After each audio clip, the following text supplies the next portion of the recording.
तो गाइस कैसे हैं आप सब लोग एस्केपर के एपिसोड 50 के साथ हाजिर। तो लास्ट एपिसोड के एंड में हमने देखा था मास्टर बाईजुन के मरने के बाद सिर्फ मास्टर बीजिया बचती है। मास्टर बीजिया अपने स्टूडेंट्स के पास आती है तो माया जुंची को सब कुछ बताती है। जुंची क्योंकि उनसे पूछ रहा होता है। बस सुनने के बाद वो सभी लोग बहुत ज्यादा उदास हो जाते हैं। वहाँ पर उन सभी के ऊपर एक उदासी छा जाती है। तो मास्टर बीजिया उन सभी लोगों से कहते हैं हमें यहाँ पर उदास नहीं होना, हम सभी लोगों को आगे बढ़ना होगा। जो भी हमारे रास्ते में आएगा उन सभी को मार डालो और आगे की तरफ बढ़ते जाओ। हमें यहाँ से निकलना होगा, हमें जल्दी से जल्दी आगे बढ़ना होगा। तो वो सभी को मारते हुए आगे की तरफ बढ़ना स्टार्ट करते हैं। मास्टर बीजिया और माया जुंची जो होता है वो उन सभी को लीड कर रहे होते हैं। तो वो अपने डिसाइपल से कह रहे होते हैं कि हमें यहाँ से बाहर निकलना होगा, हमें बीटा पवेलियन को जिंदा रखना होगा। अगर हमारा एक भी डिसाइपल जिंदा रहेगा तो बीटा पवेलियन जिंदा रहेगा और मास्टर बीजुन ने यहाँ पर जिसके लिए अपना सैक्रिफाइस दिया है वो पूरा हो जाएगा। तो यहीं पर पैट्रियार्च की तरफ भी दिखाते हैं कि पैट्रियार्च की हालत भी काफी ज्यादा बुरी होती है। वो भी वहाँ पर खून में लथपथ होते हैं और कहते हैं बीजुन ये तुमने क्या कर दिया।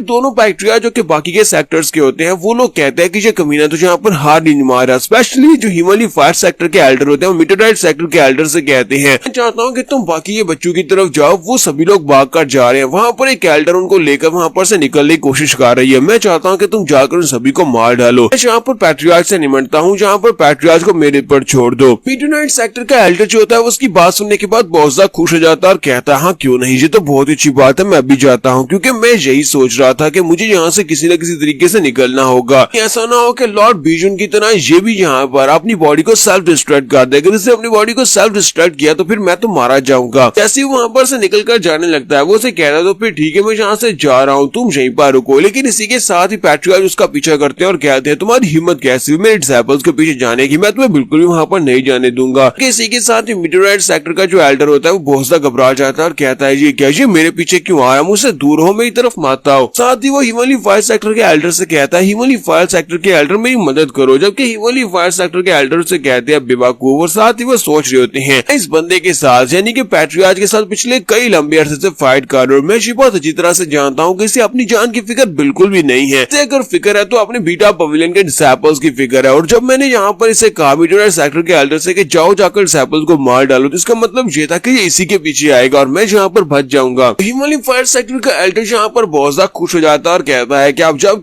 मीटरडाइट सेक्टर का एल्डर तुम्हारे हाथ से मरेगा उसके बाद मैं इस पैट्रियार्च को मार डालूंगा, तो उसके बाद इन 9 राम्स का नया लॉर्ड मैं बन जाऊंगा। यहाँ पर हर एक चीज के ऊपर मेरा कब्जा होगा, मैं सभी पर राज करूंगा। लेकिन इसी के साथ ही पैट्रियार्च वहाँ पर अपने बची कुची पावर्स को यूज करते हुए स्पेशल स्किल को यूज करते हैं। कि बची कुची पावर्स के साथ वो दोनों पैट्रियार्च को वहाँ पर चेन्स के अंदर बांध लेते हैं। वो कहते हैं कि तुम दोनों अब यहाँ से नहीं जा सकते। जबकि वो दोनों पैट्रियार्च भी काफी ज्यादा घबरा जाते हैं और कहते हैं ये क्या, हम लोग यहाँ से निकल नहीं पा रहे, ये चेन्स कहाँ से आ रही है। मीटरडाइट सेक्टर के एल्डर कहते हैं ये पॉसिबल नहीं है, यहाँ पर जितनी भी अरे फॉर्मेशंस थी वो सारी की सारी तो वुशोंग ने तोड़ दी है, तो फिर ये वाली अरे फॉर्मेशन कहाँ से आई है। पैट्रियार्च उसे कहते हैं कि ये जो अरे फॉर्मेशन है ये सारी की सारी मेरी बॉडी से निकल रही है, यानी कि ये मैं अपनी एनर्जी के साथ इस अरे फॉर्मेशन को बना रहा हूँ। इसका आई पॉइंट मेरी बॉडी है, यानी कि अगर मेरी बॉडी को डिस्ट्रॉय करेंगे तभी ये अरे फॉर्मेशन डिस्ट्रॉय हो सकती है। तो मीटरडाइट सेक्टर का एल्डर जो होता है वो चिल्लाकर उसे कहता है प्लीज मुझे मत मारना, मुझे जाने दो, मैं दोबारा कभी भी तुम्हारे डिसाइपल्स के ऊपर अटैक भी नहीं करूंगा, मुझे बस यहाँ से जाने दो। इन पैट्रियार्च उसे कहते हैं कि अब काफी ज्यादा देर हो चुकी है। पैट्रियार्च भी यहाँ पर अपनी बॉडी को सेल्फ डिस्ट्रक्ट करने लगे हैं ताकि अपने साथ दोनों एल्डर्स को भी मार सके। जबकि वो दोनों पैट्रियार्च जो होते हैं वहाँ पर से निकलने की कोशिश कर रहे होते हैं। वो कहते हैं हमें यहाँ से निकलना होगा, हमें यहाँ से निकलना होगा। इसके साथ ही वहाँ पर एक जबरदस्त धमाका सुनाई देता है। दूसरी तरफ का सीन में दिखाते हैं कि वुशोंग कहता है कि ये तो बड़ी अफसोस की बात है कि वो कमीना जल्दी मर गया। वो पैट्रियार्च वो तो बहुत ही जल्दी उसने कर दी, मुझे तो लगा था कि वो थोड़ी देर और फाइट करेगा, तो बहुत ज्यादा बोरिंग हो गया कि वो इतनी जल्दी मारा गया है। तो इसी के साथ ही वो अपने सीनियर डिसाइपल से कहता है कि अब जबकि बीटा पवेलियन खत्म हो चुका है, उनका पैट्रियार्च मर चुका है और बीटा पवेलियन में अब कुछ भी नहीं बचा, तो फिर ठीक है मैं यहाँ से जा रहा हूँ, तुम दोनों से बाद में बात करूंगा। और इसी के साथ ही वो पोर्टल ओपन करता है और उसके अंदर जाने लगता है। जबकि मोटू से कहता है कमीने कहीं कि तुम यहाँ से नहीं जा सकते, वो उसे पंच मारता है। लेकिन इसी के साथ ही वो शंग उस पोर्टल के अंदर गायब हो जाता है, वहां से चला जाता है और कहता है कि अगली बार जब हम लोग मिलेंगे तब हम लोग बहुत ज्यादा मजा करेंगे, फिलहाल के लिए मैं जा रहा हूँ। और पोर्टल में वो गायब हो जाता है। उसके चले जाने के बाद हमें उस जगह का सीन दिखाया जाता है जहाँ पर धमाका हुआ था, जहाँ पर पैट्रियार्च ने अपनी बॉडी को सेल्फ डिस्ट्रॉय किया था। पैट्रियार्च के मरने के बाद वहाँ पर जितने डिसाइपल्स होते हैं, जैसे कुछ बीटा पवेलियन के होते हैं और कुछ मीटरडाइट सेक्टर के डिसाइपल्स होते हैं, वो सभी लोग कहते हैं कि वहाँ पर क्या हुआ। वहाँ पर बीटा पवेलियन के पैट्रियार्च ने अपनी बॉडी को ब्लो कर दिया। अपनी बॉडी को ब्लो करने के बाद वो दोनों ही एल्डर्स के करीब थे, यानी दोनों फैमिलीज के पैट्रियार्च उसके करीब थे। यानी हमारे पैट्रियार्च के साथ क्या हुआ होगा। मीटरडाइट सेक्टर के एल्डर कहते हैं हो सकता सकता है कि उम्मीद कर सकते हैं कि उन दोनों में से एक जिंदा हो। मीटियोराइट सेक्टर का एल्डर कहता है मैं चाहता हूँ कि वो दोनों के दोनों ही जिंदा हो, क्योंकि अगर उनमें से एक भी मर गया तो मतलब यह है कि दूसरा बाकी के सभी लोगों को मार डालेगा। तो यहाँ पर ह्यूमनली फायर सेक्टर या मीटियोराइट सेक्टर के दोनों एल्डर्स में से किसी एक को जिंदा नहीं होना चाहिए, बल्कि दोनों को जिंदा होना चाहिए। तो सभी लोग यहाँ पर यही प्रे कर रहे होते हैं कि दोनों पैट्रियार्च जिंदा हो। तो वो सामने की तरफ देखते हैं, धुआं हटने के बाद दिखाते हैं ह्यूमनली फायर सेक्टर और मीटियोराइट सेक्टर के दोनों ही एल्डर जिंदा होते हैं। लेकिन ह्यूमनली फायर सेक्टर के जो एल्डर होते हैं वो कहते हैं शुक्र है कि मैं वहां से काफी ज्यादा दूर था, इसी वजह से मैं बच गया, वरना मैं भी यहाँ पर मारा जाता। फायर सेक्टर के जो एल्डर होते हैं वो काफी अच्छी हालत में होते हैं, उनकी कंडीशन काफी ज्यादा बेहतर होती है। जबकि दूसरी तरफ मीटियोराइट सेक्टर के जो एल्डर होते हैं वो से कहते हैं कि मेरे जाने का वक्त आ चुका है, क्योंकि उस बेचारे का एक बाजू कट चुका होता है और साथ ही एक टांग भी कट चुकी होती है। तो वो से कहते हैं ह्यूमनली फायर सेक्टर के एल्डर अब मैं यहाँ से जा रहा हूँ। मीटियोराइट सेक्टर के सभी डिसाइपल्स भागते हुए आगे बढ़ते हैं और कहते हैं कि हमारे लॉर्ड हम लोग आ रहे हैं, हम आपको लेकर यहाँ से बाहर जाएंगे। जबकि इसी के साथ ह्यूमनली फायर सेक्टर का एल्डर हंसना शुरू कर देता है और कहता है कि तुम्हें किसने कह दिया कि तुम यहाँ से जा सकते हो। और वो अपनी पाम टेक्निक को यूज करते हुए मीटियोराइट सेक्टर के एल्डर के ऊपर अटैक कर देता है। जैसे वो पैट्रियार्च के ऊपर अटैक करता है तो उसी के साथ ही पैट्रियार्च बुरी तरह से हिट होते हैं और वो भी वहीं पर मर जाता है। बाकी के सभी लोग वहां पर देखकर बहुत ज्यादा हैरान होते हैं और कहते हैं जी क्या ह्यूमनली फायर सेक्टर के एल्डर ने हमें धोखा दिया है, पैट्रियार्च ने हमारे पैट्रियार्च को मार दिया। इसका मतलब यह है कि मीटियोराइट सेक्टर का बहुत ही बुरी हालत में मीटियोराइट सेक्टर अब खत्म होने वाला है, क्योंकि हमारे पैट्रियार्च मर चुके हैं। यहाँ पर ह्यूमनली फायर सेक्टर वालों को मारना होगा ताकि हम लोग अपने पैट्रियार्च की मौत का बदला ले सके। दूसरी तरफ ह्यूमनली फायर सेक्टर का जो पैट्रियार्च होता है वो बहुत ज्यादा खुश होता है कि उसने यहाँ पर दोनों सेक्टर मास्टर्स को मार दिया। दोनों सेक्टर मास्टर्स के मरने के बाद अब दोनों सेक्टर्स की टेरिटरीज उसकी हो सकती है। वो कहता है कि पूरी 9 राउंड्स में सिर्फ और सिर्फ मैं ही पावरफुल हूँ, सिर्फ और सिर्फ हमारा ह्यूमनली फायर सेक्टर सारी की सारी 9 राउंड्स के ऊपर कब्जा करेगा और सारी 9 राउंड्स के ऊपर रूल करने वाला है, क्योंकि अब यहाँ पर कोई भी और बड़ा सेक्टर नहीं बचा। अपने लोगों से कहता है कि यहाँ पर बाकी के सभी लोगों को मार डालो जो भी हमारे सामने सरेंडर करने से मना करता है। इसी के साथ ही ह्यूमनली फायर सेक्टर के सभी डिसाइपल्स होते हैं वो कहते हैं ठीक है पैट्रियार्च जो आपने कहा बिल्कुल वैसे ही करेंगे, और वो वहां पर मीटियोराइट सेक्टर के डिसाइपल्स को मारना स्टार्ट करते हैं। जबकि वो सभी लोग कहते हैं तुम सभी कमीने कहेंगे, तुम लोग हमें अपने साथ लेकर आए थे अपना साथी बनाकर, लेकिन अब यहाँ पर हमें धोखा दे रहे हो, तुम हम सभी को मारना चाहते हो, हम भी तुम्हें यहाँ पर बिल्कुल भी नहीं छोड़ने वाले। यहाँ पर एक और फाइट स्टार्ट हो जाती है जो कि ह्यूमनली फायर सेक्टर और मीटियोराइट सेक्टर के दरमियान में होती है। थोड़ी देर के बाद कहते हैं कि ह्यूमनली फायर सेक्टर के लड़के जो होते हैं वो मीटियोराइट सेक्टर के लड़कों को मार डालते हैं। मीटियोराइट सेक्टर के लड़के मर जाते हैं। तो उनमें से एक भागता वहां पर अपने लॉर्ड के पास आता है, उसे कहता है कि पैट्रियार्च बचे कुछ डिसाइपल्स थे बीटा पवेलियन के एल्डर के साथ यहाँ से भागकर जा चुके हैं, उनको हम लोग ढूंढ नहीं पाए, लेकिन मीटियोराइट सेक्टर के सभी डिसाइपल्स को हमने मार दिया, उनमें से कोई भी जिंदा नहीं बचा। तो पैट्रियार्च उसे कहते हैं तो फिर ठीक है, ये बहुत ही अच्छा काम किया, अब कुछ डिसाइपल्स को उन लोगों के पीछे भेजो। बीटा पवेलियन के डिसाइपल्स जो भागकर चले गए उनके पीछे भेजो ताकि उन्हें ढूंढकर उन सभी को मारा जा सके, किसी एक को भी जिंदा मत छोड़ना, और बाकी के सभी डिसाइपल्स को मीटियोराइट सेक्टर में भेजो, जाकर वहां पर जितने लोग हैं उन सभी को भी मार दिया जाए और उनकी टेरिटरी के ऊपर कब्जा कर लिया जाए। तो नेक्स्ट सीन में यहाँ से काफी ज्यादा दूर का दिखाया जाता है। जुनची अपनी टीम को लेकर वहां से काफी ज्यादा दूर आ चुका होता है। ब्रदर डू मोटू कहता है भी मैंने वहां पर से एक धमाके की आवाज सुनी, वहां पर क्या हुआ होगा? तुम्हारा जुनची कहता है मुझे लगता है कि सियोर माउंटेन लॉर्ड ने वहां पर अपनी बॉडी को सेल्फ डिस्ट्रक्ट किया है।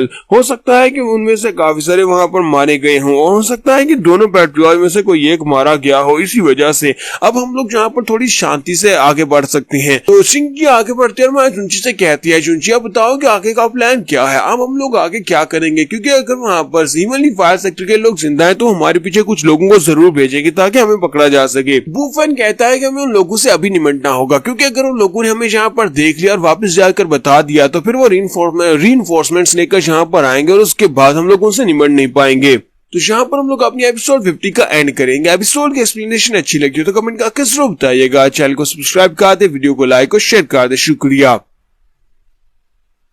तो गाइस कैसे हम सब लोग द एस्केपर के एपिसोड 51 के साथ हाजिर हो। तो लास्ट एपिसोड के एंड पे हमने देखा था कि हमारे जुनची को कहा जाता है कि अब हम लोग आगे क्या करेंगे, अगर उन सभी डिसाइपल्स को जो हमारे पीछे आ रहे उन्हें यहीं पर नहीं मारा जाता तो हमारे लिए काफी ज्यादा मुश्किल हो जाएगी। तो हमारा जुनची लॉर्ड बीजिया से कहता है कि मास्टर बीजिया मैं चाहता हूँ कि आप इन सभी डिसाइपल्स को अपने साथ देकर यहाँ से चली जाए, इन सभी को अपने साथ देकर कोड डिसाइपल्स के टेस्ट अरीना में ले जाए। यहाँ पर जो रे फॉर्मेशन है वो हम सभी को प्रोटेक्शन देगी। और बीजिया उसे कहती है क्या तुम वाकई में वहाँ पर जो जियो जियोमेंसर रे फॉर्मेशन है उसको यूज करना चाहते हो और उसको यूज कर पाओगे। शुनची उसे कहता है कि हाँ मुझे ये करना होगा, हमारे पास सिर्फ और सिर्फ एक ही ऑप्शन बचा है कि हम उस रे फॉर्मेशन को यूज करते हुए अपने पीछे आने वाले सभी डिसेबल्स को मार डालें। तो हमारा शुनची आगे की तरफ बढ़ जाता है और कहता है कि अब मैं यहाँ से जा रहा हूँ। ये उसे कहती है तो फिर ठीक है शुनची, अपना बहुत ज्यादा ध्यान रखना। लॉर्ड बीजिया भी उसे कहती है कि अगर वहाँ पर सिचुएशन तुम्हें ऐसी लगे कि तुम और ज्यादा नहीं संभाल सकते तो बस वहाँ से निकल आना, वहाँ पर ज्यादा देर रुकने की जरूरत नहीं है। तुम्हारा शुनची उनसे कहता है कि आपको परेशान होने की जरूरत नहीं है, मैं वहाँ पर मरने के लिए नहीं बल्कि मारने के लिए जा रहा हूँ। के साथ ही हमारा शुनची जब वापस पहुंचता है तो हिमली फायर सेक्टर के डिसेबल्स उसके पीछे पहुंच जाते हैं। तो वो काफी सारे होते हैं, वो उसे कहते हैं कि ये लो हमें वो मिल गई, नहीं यहीं पर रोकना होगा, इन्हें यहीं पर रोककर इन सभी को मार डालते हैं। ऐसे वो लोग वहाँ पर पहुंचने में अपनी फायर्स को रिलीज करते हैं और कहते हैं कि ये लड़का कहीं पागल तो नहीं हो गया, ये अकेला यहाँ पर हमारे सामने आकर खड़ा हो गया, इस लड़के को क्या लगता है ये अकेला हम सभी को रोक पाएगा। ऐसे कहता है लगता है कि ये लड़का मरना चाहता है, इसकी मरने की कोई ख्वाहिश है। शुनची सभी लोगों से कहता है कि तुम सभी लोग यहाँ पर मरने वाले हो, मैं नहीं। शुनची लोगों से कहता है कि मैं इस वक्त बहुत ही बुरे मूड में हूँ, अगर तुम सभी लोग यहाँ पर मरना नहीं चाहते तो फिर यहाँ से दफा हो जाए, तुम्हारे लिए यही अच्छा रहेगा। शुनची जब चिल्लाकर उन लोगों से ये वाली बात करता है तो वो सभी लड़के आके से हंसना शुरू कर देते हैं और कहते हैं कि ये लड़का तो वाकई में पागल हो चुका है, इस लड़के को क्या लगता है कि ये यहाँ पर हमसे जीत सकता है, हम लोग तादाद में से बहुत ज्यादा है जबकि ये सिर्फ और सिर्फ एक अकेला है।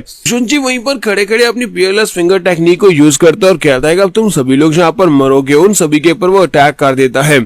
शुनची वहाँ पर उनके ऊपर अटैक करता है रे फॉर्मेशन को एक्टिवेट करते हुए, तो रे फॉर्मेशन उसके अटैक को डबल कर देती है जिससे उसकी अटैक पावर बहुत ज्यादा बढ़ जाती है और सभी लड़के वहाँ पर चिल्लाना शुरू कर देते हैं और कहते हैं इस लड़के ने यहाँ पर जियोमेंसर स्किल को यूज किया है, ये यहाँ पर रे फॉर्मेशन को यूज कर रहा है, हमें यहाँ से निकलना होगा वरना हम सभी लोग यहाँ पर मारे जाएंगे। लेकिन ये यहाँ पर रे फॉर्मेशन को यूज कैसे कर सकता है क्योंकि वू शुआंग ने तो सारी की सारी रे फॉर्मेशन को डिस्ट्रॉय कर दिया था, फिर इसके पास यहाँ पर रे फॉर्मेशन कहाँ से आई है। ऐसा दुनिया के इस लड़के को भी रे फॉर्मेशन बनाना आती है।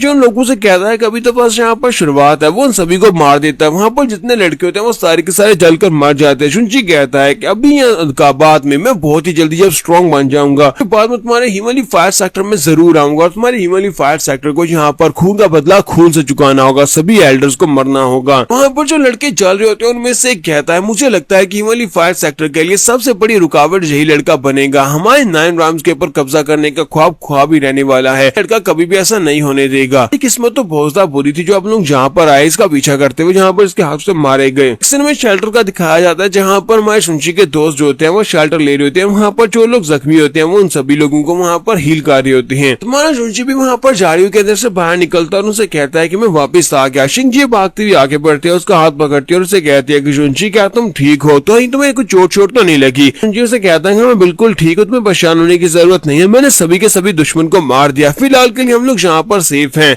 तो वो सभी लड़के काफी बुरी हालत में होते हैं यानी जख्मी होते हैं और वो लोग कहते हैं क्या वाकई में हम लोग यहाँ पर सेफ हैं। उनमें से कहता है तो शुक्र है, फिर मैं यहाँ पर थोड़ी देर के लिए सो सकता हूँ। तीसरा कहता है कि अब हम लोग क्या करेंगे, हमारा सेक्टर डिस्ट्रॉय हो चुका, हम लोग ना घर वापस जा सकते हैं ना ही यहाँ पर सेक्टर में वापस जा सकते हैं। तो बीजिया आगे बढ़ते हैं, शुनची से पूछते हैं शुनची बाहर के हालात बताओ, वहाँ पर क्या हो रहा है। यूनाइट सेक्टर और हिवली फायर सेक्टर उन दोनों का क्या बना और वो दोनों क्या वहाँ पर सारे के सारे सेक्टर को डिस्ट्रॉय कर दिया, क्या हमारे कुछ एप्पल्स बच पाए या नहीं, हमारे पैट्रियार्च के बारे में क्या क्या तुम्हें उन सभी के बारे में कुछ खबर है। शुनची से कहता है कि लॉर्ड बीजिया प्लीज मुझे माफ करना, सभी लोग मारे जा चुके हैं, हमारे बीटा पवेलियन के सिर्फ और सिर्फ यही डिसेबल जिंदा है जो इस वक्त हमारे साथ हैं और यही लॉर्ड जिंदा है जो हमारे साथ हैं। तब तक कि पैट्रियार्च ने भी अपनी बॉडी को सेल्फ डिस्ट्रॉय कर दिया, पैट्रियार्च भी मर चुके हैं और उनके साथ बाकी के सभी लोग मर चुके हैं। ये बात सुनने के बाद सभी लड़के और भी ज्यादा उदास हो जाते हैं और साथ ही वो रोना शुरू कर देते हैं और कहते हैं ऐसा कैसे हो सकता है, पैट्रियार्च हमारे दोस्त वो सारे के सारे मर चुके हैं, अब हमारे पास कोई भी घर नहीं है, अब हम लोग यहाँ पर रेस्ट कैसे कर सकते हैं, हम लोग यहाँ पर सो कैसे सकते हैं,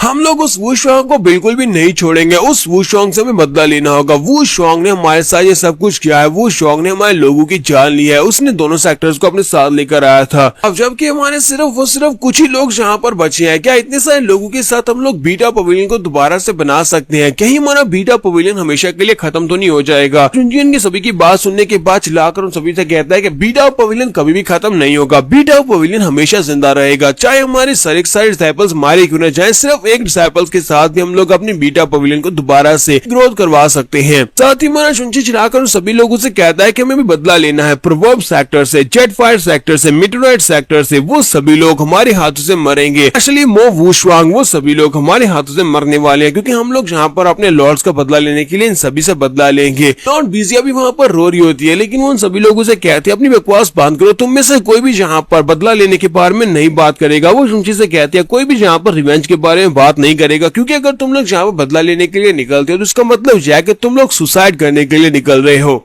जबकि माना शुंची लॉर्ड बीजिया से कहता है कि मास्टर बीजिया, आपके पास जो रिंग है ये पैट्रियार्च ने आपको दी थी, मरने से पहले पैट्रियार्च ने ये रिंग आपको दे दी थी, इसी वजह से ये रिंग के अंदर बहुत सारा खजाना पड़ा हुआ है हमारे बीटा पवेलियन का। तो मैं चाहता हूँ कि आप ये रिंग मुझे दे दें, क्योंकि इसके अंदर जो रिसोर्सेज है मैं उनको यूज करते हुए अपना बदला ले सकता हूँ। तो लॉर्ड बीजिया उसे कहती है नहीं, मैं तुम्हें ये रिंग बिल्कुल भी नहीं दूंगी, मैं तुम्हें किसी भी सुसाइडल मिशन के ऊपर नहीं भेजने वाली। तुम यहाँ पर अपने आप को मरवाना चाहते हो और मैं ऐसा बिल्कुल भी नहीं चाहती। तो मैं शुंची से कहता चाहे कुछ भी हो जाए, चाहे आप कितनी ही ट्राई क्यों ना कर ले मुझे यहाँ पर रोकने की, लेकिन मैं बिल्कुल भी नहीं रुकने वाला। सभी लोग मरने वाले हैं। अगर तुम मुझे यहाँ पर रिंग नहीं देती तब भी वो सभी लोग मरने वाले हैं, क्योंकि मैं जाकर अकेले ही कल्टीवेट करूंगा और अपने आप को इतना स्ट्रांग बनाऊंगा कि जाकर उन सभी लोगों को मार डालूं। एक डिसाइपल चिल्लाकर उसे कहता है कि शुंची प्लीज मत जाओ, तुम अकेले उनका सामना नहीं कर सकते, वो लोग बहुत ज्यादा पावरफुल है, अकेले तुम वहाँ पर क्या कर पाओगे, हमारे पैट्रियार्च भी उनके सामने नहीं टिक पाए, यहाँ पर अपनी लाइफ को इस तरह वेस्ट नहीं कर सकते। इसी के साथ ही लॉर्ड बीजिया अपनी रिंग उतारते हैं और कहते हैं अच्छा ठीक है लड़के, तुम बहुत ज्यादा स्ट्रबन हो, अब जबकि तुम यहाँ पर जा ही रहे हो तो फिर ठीक है, तुम इस रिंग को अपने साथ ले जाओ, ये तुम्हारे काम आएगी। क्या तुम्हें वाकई में बताया कि तुम यहाँ पर कर क्या रहे हो? तो वहाँ शुंची कहता है मुझे पता है कि मैं क्या कर रहा हूँ, और वो रिंग ले लेता है और कहता है कि अब मैं यहाँ पर बदला लेने के लिए जा रहा हूँ। शुंची वहाँ से बाहर की तरफ निकलता है। हमारा शुंची वहाँ से अपने बीटा पवेलियन में वापस आता है, जहाँ पर उसके लोग होते हैं वो सभी लोग मारे गए हैं। तो वो वहाँ पर आता है तो वहाँ पर तबाही मच रही होती है, बीटा पवेलियन हर एक चीज टूट चुकी होती है, बिल्डिंग्स टूट चुकी होती है। शुंची कहता है कि यहाँ पर तो कोई भी नहीं है, सभी लोग मारे जा चुके हैं, यहाँ तक कि सभी की डेड बॉडीज भी यहाँ पर नहीं है। तो देखो तो सही हमारे बीटा पवेलियन का हाल क्या कर दिया उन्होंने। हमारा बीटा पवेलियन जहाँ पर किसी खंडर की तरह बन चुका है। हमारा शुंची वहाँ पर अपने दोस्तों को, अपने पैट्रियार्च मास्टर बाइजुन सभी को याद करता है और कहता है कि अगर मेरे पास यहाँ पर पावर होती तो मैं सभी लोगों को बचा सकता था, मेरे पास पावर नहीं थी, इसी वजह से वो सभी लोग मारे गए हैं, मुझे उन सभी लोगों का बदला लेना है। इसी के साथ हमारे शुंची को वहाँ पर से आवाज आती है। हमारा शुंची कहता है साइड के ऊपर कोई है, लगता है कि हिमालय फायर सेक्टर का कोई बंदा वहाँ पर होगा, चलो जाके उसको मारते हैं, उससे बदला लेते हैं। शुंची बड़ी स्पीड से भागता उस तरफ जाता ताकि उसके ऊपर अटैक कर सके। वो वहाँ पर बड़ी स्पीड से जा रहा था और कहता है अभी अब तुम यहाँ पर मेरे हाथ से मरने वाले हो। जैसे ही वहाँ पर जाकर अपनी पावर्स को रिलीज करते हुए पंच मारता है तो इसी के साथ ही मोटू अपने हाथ को सामने करते हुए उसे कहता है कि शुंची शांत हो जाओ, ये मैं हूँ। हमारा शुंची उसके साथ ही चिपक जाता है और उसे कहता है चीबू पैग, शुक्र है कि तुम अभी तक जिंदा हो, तुम जिंदा हो, तुम ठीक हो। मोटू से कहता है अच्छा ठीक है, अब शांत हो जाओ, तुमने तो यहाँ पर मुझे पंच मार कर मार ही दिया था, चलो अब जल्दी से साइड के ऊपर हटो। के साथ ही हमारा शुंची वहाँ पर उसे सवाल पूछना स्टार्ट करता है। वो उसे कहता है क्या तुम ठीक हो, मास्टर के बारे में क्या, लेडी गॉर्जियस के बारे में क्या, यानी ब्रदर मायरन वो कहाँ पर है, वो दोनों गाइस जो कि प्रोवर्ब सेक्टर से वो लोग कहाँ पर है, क्या वो लोग मर चुके हैं, वो श्वांग का क्या, वो श्वांग कहाँ पर चला गया। मोटू से कहता है कि रुको जरा सब्र करो, तुमने तो इतने सारे सवाल मुझसे एक साथ पूछ दिए, मुझे यहाँ पर चक्कर आ रहे हैं। वो हमारे शुंची को वहाँ पर नीचे बिठाता है और उसे कहता है अच्छा ठीक है, मैं तुम्हें सारी बात डिटेल में बताता हूँ, आप बस शांत हो जाओ और मेरी बात को सुनो। तो यहाँ पर हम लोग अपनी एपिसोड 51 का एंड करेंगे। तो नेक्स्ट एपिसोड में देखेंगे क्या हमारा शुंची वाकई में यहाँ पर लोगों से बदला ले पाएगा, हिमालय फायर सेक्टर के एल्डर को मार पाएगा, उनके पैट्रियार्च को मारकर एल्डर्स की मौत का बदला ले पाएगा या नहीं, ये हम लोग नेक्स्ट एपिसोड में देखने वाले हैं। तो एपिसोड की एक्सप्लेनेशन अच्छी लगी हो तो कमेंट करके जरूर बताइएगा, चैनल को सब्सक्राइब कर दे, वीडियो को लाइक और शेयर कर दे, शुक्रिया। तो गाइस कैसे हैं आप सब लोग, द एस्केपर के एपिसोड 52 के साथ हाजिर हो। तो लास्ट एपिसोड के एंड पे हमने देखा था कि हमारा शुंची भागता हुआ वापस अपने सेक्टर की तरफ जाता है ताकि जाकर देख सके कि वहाँ पर उसके सेक्टर के कुछ लोग जिंदा हैं या नहीं। पर उसे साइड के ऊपर से आवाज आती है तो वो अटैक करने के लिए वहाँ पर चला जाता है, लेकिन वहाँ पर ब्रदर मोटू होता है। ब्रदर मोटू से वो बहुत सारे सवाल पूछता है। ब्रदर मोटू अब उसे यहाँ पर सवालों के जवाब देने लगा है। तो मोटू से कहता है तो ठीक है अब यहाँ पर बैठ जाओ, मैं तुम्हें तुम्हारे सवालों के जवाब देता हूँ। उसे कहता है मास्टर काफी बुरी तरह से जख्मी है। मास्टर ने उन दोनों लोगों को बहुत ही बुरी तरह से जख्मी कर दिया जो कि प्रोवर्ब सेक्टर से थे। मास्टर ने अकेले उन दोनों से फाइट की, जिसके बाद वो खुद भी काफी बुरी तरह से जख्मी हो गए हैं। दोनों ने, मैंने और लेडी गॉर्जियस, हम दोनों ने मिलकर उन दोनों प्रोवर्ब सेक्टर के लोगों को मार डाला।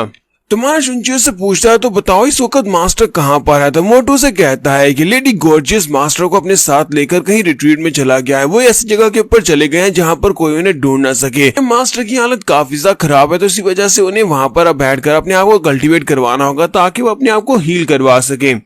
जबकि मुझे भी उन लोगों के साथ ही जाना था, लेकिन मैं यहाँ पर इसलिए रुका हुआ हूँ क्योंकि मुझे तुम्हें कुछ सवालों के जवाब देने थे। मुझे यहाँ पर तुम्हें कुछ बातें बतानी थी, इसी वजह से मैं यहाँ पर हूँ। तुम्हारा शुनचियो से कहता है कि ठीक है मैं सुन रहा हूँ, बताओ कि तुम्हें मुझे कौन सी बातें बतानी है। तो मोटू से कहता है पहली बात ये है कि तुम्हें कभी भी ये बात किसी के सामने नहीं बतानी कि तुम वेंजिन पी के डिसाइपल हो। नहीं, तुम्हें कभी किसी को अपने मास्टर के नाम के बारे में बताना है। मास्टर के नाम के बारे में भी किसी को नहीं बता सकते, वरना तुम सारी जिंदगी उससे अपनी जान नहीं छुड़वा पाओगे जो लोग तुम्हारा शिकार करना चाहते हैं। और दूसरी बात यह है कि मुझे ये बात अच्छी तरह से पता है कि अब तुम परफॉर्म सेक्टर को डिस्ट्रॉय करना चाहते हो, मो वुशांग को मारना चाहते हो। लेकिन एक बात को याद रखना कि यहाँ पर रैशली कुछ भी नहीं करना, क्योंकि ये दोनों ही चीजें बहुत ज्यादा पावरफुल है। जी जो परफॉर्म सेक्टर है तुम्हारी सोच से भी ज्यादा पावरफुल है, तुम उनको डिस्ट्रॉय नहीं कर पाओगे। तो शुनचियो से कहता है कि ब्रदर मोटू मुझे ये तो बताओ कि ये मो वुशांग ये इस वक्त कितना ज्यादा पावरफुल हो सकता है। तो मोटू से कहता है कि इस वक्त तो मुझे नहीं पता कि वो कितना ज्यादा पावरफुल है। लास्ट टाइम जब मास्टर ने उसे अपनी वेंजिंग पीक से निकाला था, जब उसे डिसाइपल के तौर पर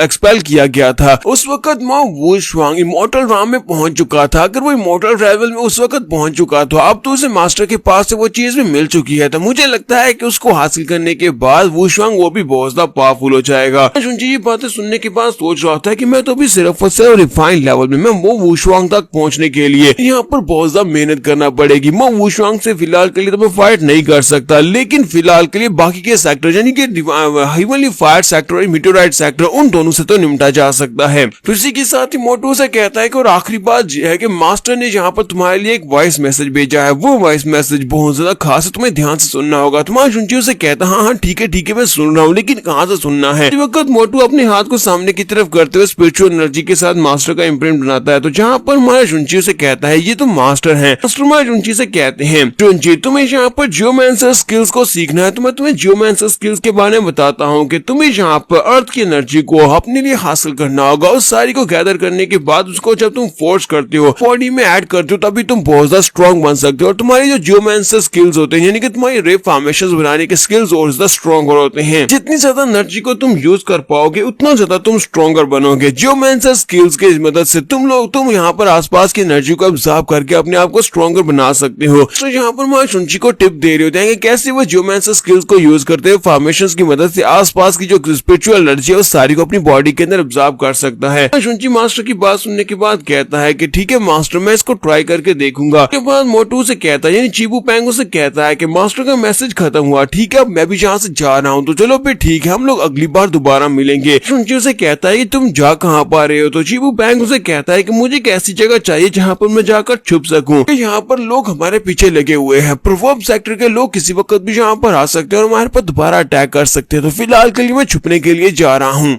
जाने से पहले ब्रदर चीबू पैंगो से कहता है क्या तुम्हें वहां पर वो माउंटेन दिखाई दे रही है, उसको ड्रैगन हेड माउंटेन कहते हैं। ड्रैगन हेड माउंटेन क्या, वहां पर एक ड्रैगन की सोल है, यानी कि उस पीक के ऊपर बहुत सारी एनर्जी है, वो सारी की सारी ड्रैगन सोल फॉर्मेशन से बनी है। इसी वजह से अगर तुम वहां पर जाकर कल्टीवेट करते हो, जियोमैंसर स्किल्स को यूज करते हो, तो तुम वहां पर ड्रैगन की एनर्जी को ऑब्जर्व कर सकते हो। पर अगर तुम वहां पर सारी की सारी ड्रैगन एनर्जी को ऑब्जर्व कर लोगे तो मुझे लगता है कि तुम बहुत ज्यादा स्ट्रॉन्गर बन जाओगे। जाओ जाकर वहां पर इसको आजमा कर देखो। चुनजियो से कहता है ठीक है ब्रदर मोटू मैं वहां पर जाऊंगा और जाकर इसको आजमा कर देखूंगा। तो चीबू पैंगो से कहता है तो फिर ठीक है मेरे छोटे भाई हम लोग जा रहे हैं। उम्मीद करता हूँ कि जब अगली बार मैं तुमसे मिलूंगा तब तुम मुझसे भी ज्यादा स्ट्रॉन्गर बन चुके होगे और तुम 9 राउंड में सबसे ज्यादा स्ट्रॉन्गर इंसान, सबसे ज्यादा फेमस बन चुके होगे। इसी के साथ चीबू पैंग भी वहां चला जाता है। चीबू पैंग के वहां चले जाने के बाद मेरा चुनची कहता है कि सभी लोग अब जा चुके हैं, उन सभी के जाने के बाद अब मुझे भी यहाँ पर कुछ करना होगा। चुनची कहता है कि हमारा बीटा पवेलियन सर अब देखो तुझे इसकी हालत क्या बना दी, इन सभी कमीनों ने मिलकर पवेलियन को खत्म कर दिया। बीटा पवेलियन की दीवारें भी नहीं बची, जहाँ तक कि सभी लोग भी मारे गए हैं। मुझे यहाँ पर कुछ ना कुछ करना होगा। तो चुनची उस ड्रैगन माउंटेन की तरफ आगे बढ़ता है और कहता है कि ठीक है मुझे यहाँ पर इस दुनिया से भी आगे बढ़ना है, यानी कि बहुत ज्यादा स्ट्रॉन्गर बनना है और उसके बाद अपना बदला लेना है। तो चुनची ड्रैगन माउंटेन की तरफ जाना स्टार्ट करता है और कहता है मास्टर ने जो मुझे बताया कि यहाँ पर अरे फॉर्मेशंस को बनाकर हम लोग एनर्जी को अपनी बॉडी के अंदर फोर्सफुली ऐड कर सकते हैं और सारी स्पिरिचुअल एनर्जी को ऐड करके हम लोग अपने आप को स्ट्रॉन्गर बना सकते हैं। तो फिर मुझे यहाँ पर जाकर आजमा कर देखना चाहिए।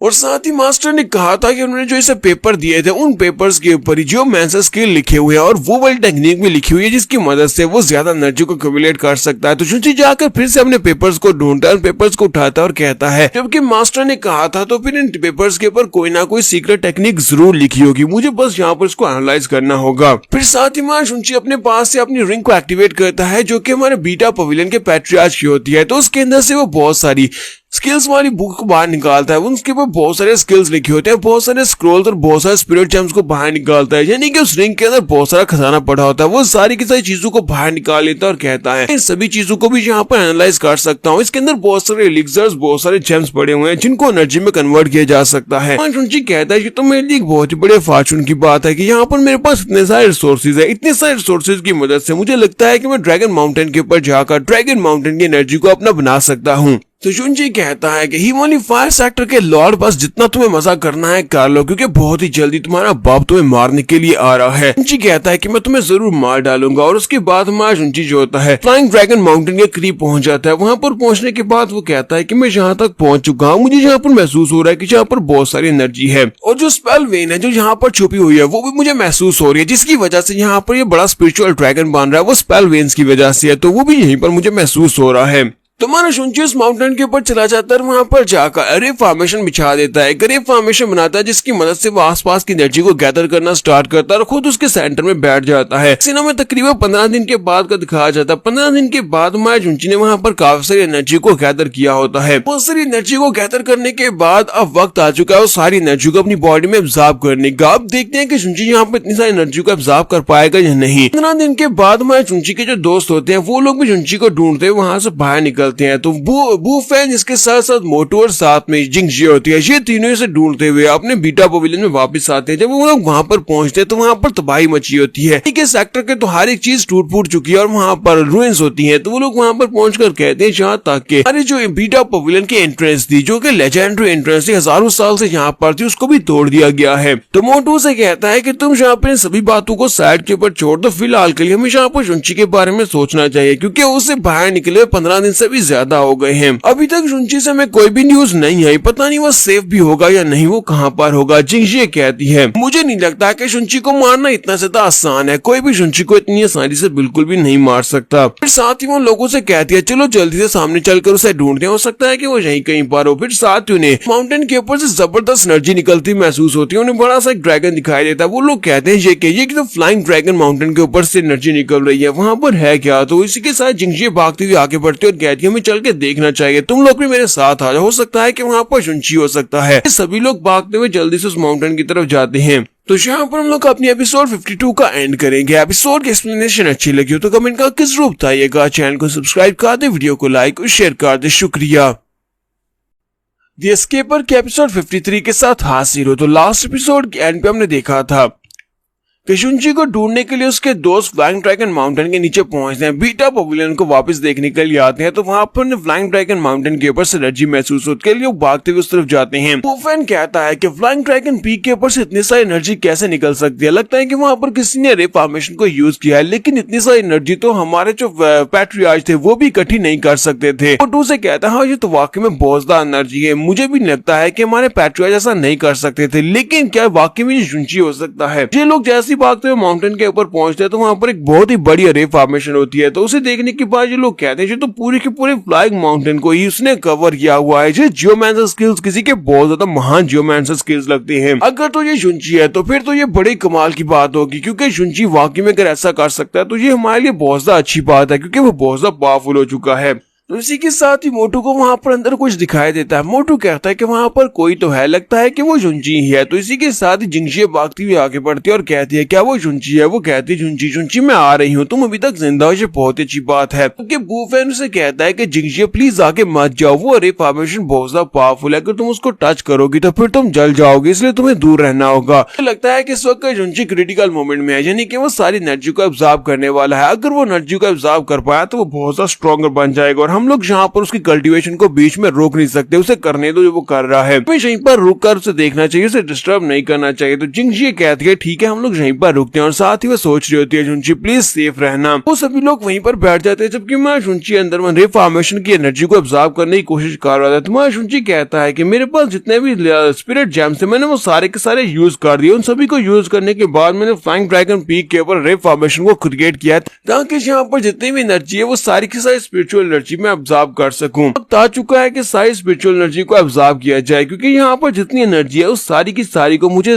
अपने आप को स्ट्रॉन्ग बनाने के लिए ऑब्जर्व करना होगा। तो जुनची कहता है चलो फिर ठीक है अब आ जाओ। वो सारी एनर्जी को ऑब्जर्व करना स्टार्ट करने वाला है। जुनची जैसे ही वहां पर अपनी रिफॉर्मेशन को एक्टिवेट करता है तो वो सारी एनर्जी जो होती है वो बड़ी स्पीड के साथ रश थ्रू करते हुए माँ जुनची की बॉडी के अंदर जाना स्टार्ट कर दी, जबकि वहां पर जो ड्रैगन होता है जो स्पिरिचुअल एनर्जी के साथ बना होता है वो आगे से रेजिस्ट कर रहा था। तो माँ जुनची कहता है कि ये तो एनर्जी से बना हुआ एक बहुत ही बड़ा ड्रैगन है, लेकिन ये यहाँ पर रेजिस्ट कर रहा है। बूफेन और बाकी के सभी लोग भी ये देखकर बहुत ज्यादा हैरान होते हैं और कहते हैं जिन्हें तो वाकई में फ्लाइंग ड्रैगन पीक के ऊपर से एनर्जी को बना हुआ एक बड़ा सा ड्रैगन निकाल दिया। हमें तो लगा था कि इस माउंटेन का नाम सिर्फ ऐसे फ्लाइंग ड्रैगन माउंटेन रखा गया है, हालांकि यहाँ पर वाकई में एक असली का ड्रैगन है।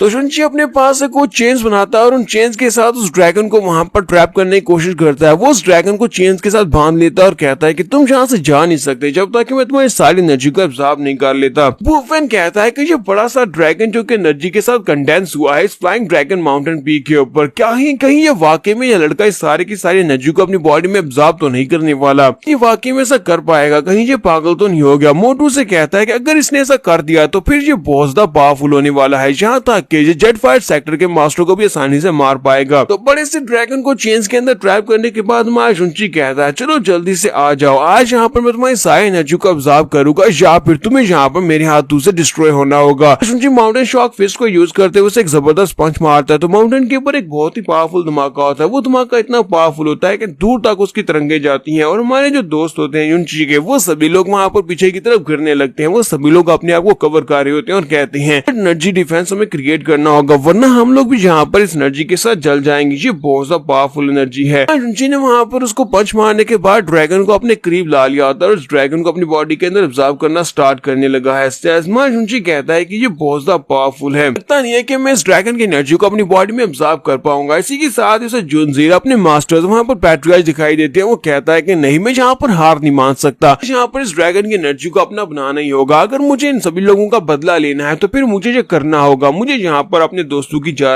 दोस्तों का बदला लेने के लिए सब कुछ करना है। तो जुनची कहता है कि अब मेरे पास और कोई भी ऑप्शन नहीं है, मुझे यहाँ पर अपनी गोल्डन बुक को यूज करना है। तो अपनी गोल्डन बुक को यूज करते हुए कहता है गोल्डन बुक इसकी एनर्जी को ऑब्जर्व कर लो, इसको एनालाइज करो और उसके बाद सारी की सारी एनर्जी को ऑब्जर्व करके दो। उसकी गोल्डन बुक जो होती है उसकी पूरी बॉडी के अंदर एक्टिवेट होती है और उसकी बॉडी चमकना शुरू हो जाती है। जुनची वहां पर ड्रैगन की एनर्जी को अपनी बॉडी में ऑब्जर्व करना स्टार्ट करता है। जैसे वहां पर वो एनर्जी को ऑब्जर्व करता है तो उसी के साथ ही हमारा जुनची ब्रेक थ्रू करता है। बूफेन कहता है कि ये यहाँ पर अपनी बॉडी को टेम्पर कर रहा है, उस सारी एनर्जी को ऑब्जर्व करने के साथ साथ इसका लेवल अप हो रहा है। जिंगजी कहती है हाँ इसने लेवल अप कर लिया, इस वक्त जुनची रिफाइंड राम के 3rd लेवल तक पहुंच चुका है कि इसने एक रो में 2 लेवल्स को पार कर लिया, 2 लेवल्स के साथ ब्रेक थ्रू किया है। तो मोटू कहता है हाँ इसने वाकई में कर लिया, जबकि जुनची कहता है कि अभी ये खत्म नहीं हुआ, मुझे भी बहुत सारी एनर्जी चाहिए, मुझे और ज्यादा एनर्जी को ऑब्जर्व करना है। तो जुनची और ज्यादा एनर्जी को ऑब्जर्व करना स्टार्ट करता है। तो बूफेन कहता है इसने कर दिखाया, जबकि मोटू चिल्लाकर कहता है कि ये हो क्या रहा है, हमारा जुनची रिफाइंड राम के 5th लेवल तक पहुंच चुका है, इतनी जल्दी कौन ब्रेक थ्रू करता है, ये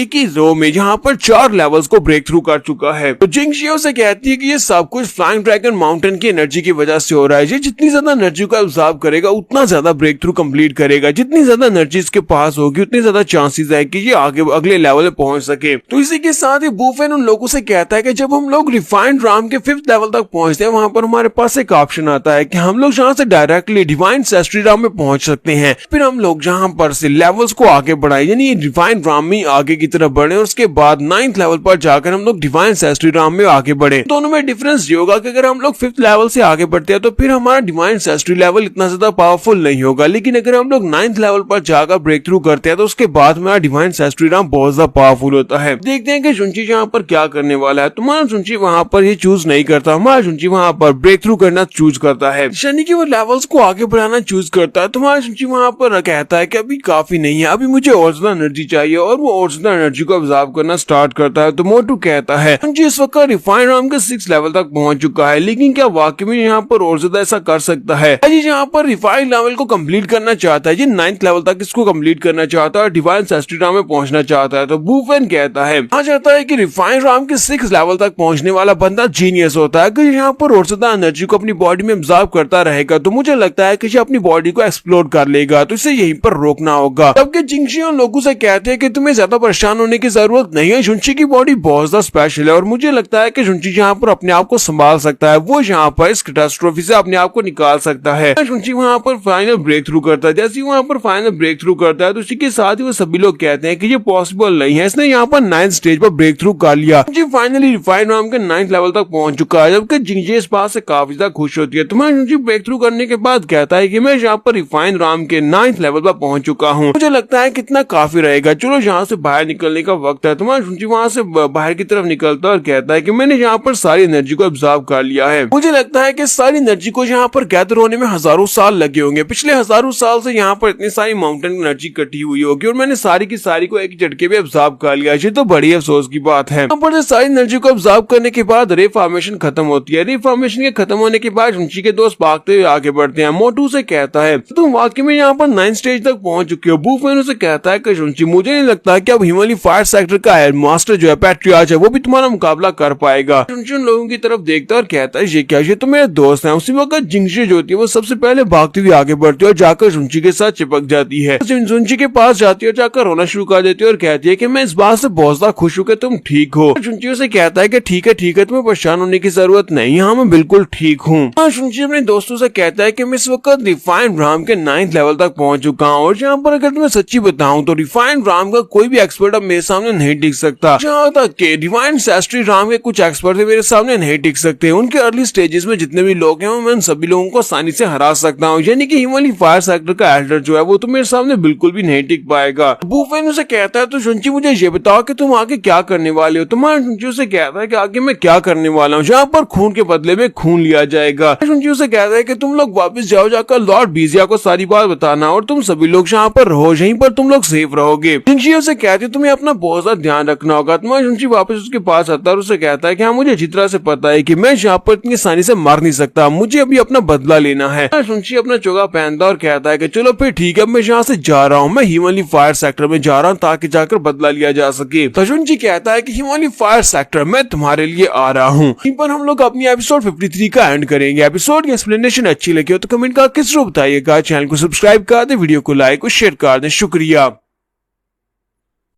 तो गाइस कैसे हैं आप सब लोग, द एस्केपर के एपिसोड 54 के साथ हाजिर हो। तो लास्ट एपिसोड के एंड पे हमने देखा था कि हमारा शुंची जो होता है वो अब बदला लेने के लिए बिल्कुल रेडी होता है। तो इस एपिसोड की शुरुआत में हमारा शुंची निकल चुका है। हमारा शुंची बदला लेने के लिए जेट फायर सेक्टर की तरफ जा रहा था, यानी हिमालय फायर सेक्टर की तरफ जा रहा था। तो रास्ते में वो जूझान सिटी की तरफ जाता है। जूझान सिटी में जब वो अपने घोड़ा लेकर चलता है सामने की तरफ जा रहा था, वहाँ पर कुछ लड़के बातें गा रहे होते हैं। में से कहता है कि मैंने सुना है पवेलियन जो कि 3 बड़े सेक्टर्स में से एक था 9 राम ने उसको डिस्ट्रॉय कर दिया गया। हिमालय फायर सेक्टर मीटरराइट सेक्टर इन दोनों मिलकर 15 दिन पहले उस पूरे के पूरे सेक्टर को डिस्ट्रॉय कर दिया। दूसरा से कहता है कि हाँ मैंने भी इस बारे में सुना है, सिर्फ इतना नहीं बल्कि मैंने ये भी सुना है कि मीटरराइट सेक्टर को भी बर्बाद कर दिया गया है। जैसे वहां पर बीटा पवेलियन को बर्बाद किया गया उसी के साथ हिमालय फायर सेक्टर ने मीटरराइट सेक्टर के लोगों को धोखा दिया, मीटरराइट सेक्टर को कम्प्लीटली डिस्ट्रॉय कर दिया है। तीसरा कहता है मुझे लगता है कि इस वक्त 9 राम में सबसे बड़ा सेक्टर हिमालय फायर सेक्टर बन चुका है, क्योंकि वो बाकी सभी से बहुत ज्यादा पावरफुल सेक्टर है। जबकि मैं शुंची लोगों की बातें सुनने के बाद सोच रहा होता है चलो शुक्र है कि मीटरराइट सेक्टर के लोग मेरे हाथों से बच गए, वो सभी लोग यहाँ पर खुद ही मारे गए, वरना वो सभी लोग मेरे हाथों से बहुत ही बुरी तरह से मरने वाले थे। वो काफी ज्यादा लकी हैं। हमारा शुंची वहां से आगे की तरफ चलना स्टार्ट करता है। जैसे वो थोड़ा सा आगे की तरफ बढ़ता है तो वहां पर कुछ लड़के पहले से चिल्ला रहे होते हैं क्योंकि सामने आग लगी होती है। तो वो कहते हैं ये तो बहुत ही बुरा हुआ, डू फैमिली की तरफ से ये आग निकल रही है, यानी कि डू फैमिली के ऊपर अटैक हुआ है। हिमालय फायर सेक्टर के लोग उनके ऊपर अटैक कर रहे हैं। कहता है कि मैंने हिमालय फायर सेक्टर के लोगों को वहां पर जाते हुए देखा है, क्योंकि हिमालय फायर सेक्टर के लोग उन लोगों को सबमिट करवाना चाहते हैं, लेकिन डू फैमिली उनके सामने घुटने नहीं टेकना चाहती। इसी वजह से वो डू फैमिली को कंप्लीटली डिस्ट्रॉय करना चाहते हैं, सभी लोगों को मार डालेंगे। मास्टर डू टियानलैंग उनके सामने घुटने टेकने को बिल्कुल भी तैयार नहीं है और उनके ऊपर सख्ती इसलिए की जा रही है क्योंकि उन्होंने अपने बेटे डू को वहां पर भेजा था। उनका बेटा डू यानी कि यंग मास्टर डू, इनकी फैमिली का यंग मास्टर, वो बीटा पवेलियन में पढ़ता था। इसी वजह से हिमालय फायर सेक्टर के लोग इनके बहुत ज्यादा खिलाफ है और उनके सेक्टर को आज डिस्ट्रॉय कर देंगे। ये मैं सुनचुन की बातें सुनने के बाद सोच रहा होता है क्या ये यहाँ पर ब्रदर मोटू की बात कर रहे हैं, क्योंकि वो डू फैमिली का यंग मास्टर है और उसका नाम भी तो डू से शुरू होता है। सुनची कहता है कि ब्रदर डू, मैं यहाँ पर तुम्हारी फैमिली को कुछ भी नहीं होने दूंगा और हिमालय फायर सेक्टर के सभी लोग मेरे हाथों से मरेंगे।